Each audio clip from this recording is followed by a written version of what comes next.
Hi friends, எல்லோரும் எப்படி இருக்கீங்க? நல்லா இருக்கீங்களா? சம்மர் சீசன் ஸ்டார்ட் ஆயிடுச்சு. கோல்டு, காஃபு எல்லாமே வந்து ஸ்டார்ட் ஆக ஆரம்பிச்சிருச்சு. ஃபீவர்லேருந்து எல்லாமே வர ஆரம்பிச்சிருச்சு. பாடி டீஹைட்ரேஷன் ஓவராக இதாகுது. ஸோ அதனால் எனக்கு பர்சனலி நான் வந்து சொல்கிற சஜஷனை இன்றைக்கி இந்த வீடியோவில் நான் ஷேர் பண்ண போகிறேன். வாங்க வீடியோக்குள்ள. ஃபர்ஸ்ட் நான் என்ன சொல்கிறேன்னா, தண்ணி அதிகமாக குடிங்க. மினிமம் ஒரு 5 லிட்டர் வாட்டரை வச்சு தினமே குடிச்சிங்கன்னா உங்களுடைய பாடி வந்து டீஹைட்ரேஷன் ஆகாமல் இருக்கும். ரெண்டாவது வந்து பார்த்திங்கன்னா, தர்பூசணி. முடிஞ்ச அளவுக்கு தர்பூசணி வாங்கி சாப்பிடுங்க.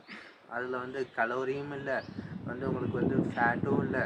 மூணாவது வந்து பாடி டீஹைட்ரேஷனும் ஆகாது. மூணாவது வந்து பார்த்திங்கன்னா, லெமன் ஜூஸ் வந்து நான் சோடா போட்டு குடிப்பேன், இல்லை மொஜிட்டோ மாதிரி குடிப்பேன். அப்படி நல்லா இருக்குது குடிச்சிங்கன்னா ப்ரிசர்வேட்டிவ் ஃபுட்டில் போயிடும். So lemon juice is a natural juice. இல்லைனா சர்க்கரை, இந்த ரெண்டுமே உங்களுக்கு உங்கள் டேஸ்ட்டுக்கு பிடிச்ச மாதிரி நீங்கள் ட்ரை பண்ணி பார்த்தீங்கன்னா உங்களுக்கு பெட்டர் ரிசல்ட்டு கிடைக்கும். நாலாவது வந்து பார்த்திங்கன்னா, எல்லாருமே தவிர்க்கக்கூடிய விஷயம், சில பேர் வந்து தவிர்ப்பாங்க, மோர். தயிர் சாப்பிடாதீங்க, மோராக அடித்து குடிங்க.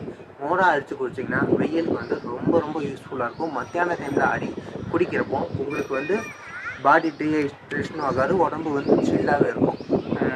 மேக்ஸிமம் மார்னிங் பிரேக்ஃபாஸ்ட்டாக நீங்கள் வந்து தோசை, இட்லி, உப்புமா அந்த மாதிரி எடுத்துக்கிறத தவிர கம்மங்கூழ், கம்மஞ்சோறு அந்த மாதிரி எடுத்திங்கன்னா உங்களுக்கு வந்து காலையிலேருந்து அந்த தண்ணி தாவை எடுக்காமல் பிரிஸ்காக மார்னிங்கே வந்து ஸ்டெடியாக செய்ய முடியும்.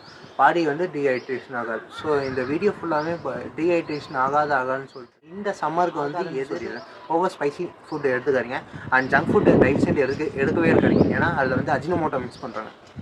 நீங்கள் ஒரு எக்ஸாம்பிளுக்கு ட்ரை பண்ணி பாருங்கள். இப்போ ஒரு சிக்கன் ரைஸோ இல்லை ஃப்ரைட் ரைஸோ ஒரு ஸ்ட்ரீட் ஃபுட்டில் சாப்பிட்டு நீங்கள் நைட்டு படுக்கிறீங்கன்னா உங்களுக்கு அந்த நைட்டு ஃபுல்லாக தண்ணி தாங்க எடுத்தே இருக்கும். என்னன்னே தெரியாத ஒரு ஃபீல். அது ஏன்னா அதில் இருக்கிற அஜினோமோட்டோ வந்து நம்ம தொண்டை கப்புற ரேஞ்சுக்கு வந்து தண்ணி தாங்க எடுக்கும். ஸோ வந்து ஜங்க் ஃபுட் அவாய்ட் பண்ணிடுங்க. ப்ரிசர்வேட்டிவ் ஜூஸஸை அவாய்ட் பண்ணிடுங்க. ஓவர் ஸ்பைசியை அவாய்ட் பண்ணிடுங்க.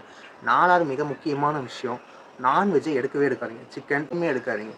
ஏன்னா சிக்கன் வந்து ஓவர் ஹீட். ஸோ இந்த சம்மர் டைமில் நீங்கள் நான்வெஜ் சாப்பிட்டீங்கன்னா உங்களுக்கு இன்னும் எக்ஸ்ட்ரா பாடி டெம்பரேச்சரை ஹைக் பண்ணி தருமே தவிர லோ பண்ணி தர. ஸோ இந்த வீடியோ பிடிச்சிருந்தா லைக் பண்ணுங்கள், கமெண்ட் பண்ணுங்கள். நீங்கள் என்ன சாப்பிட்றீங்கிறத கமெண்ட் பண்ணுங்கள். டாடா பாய்.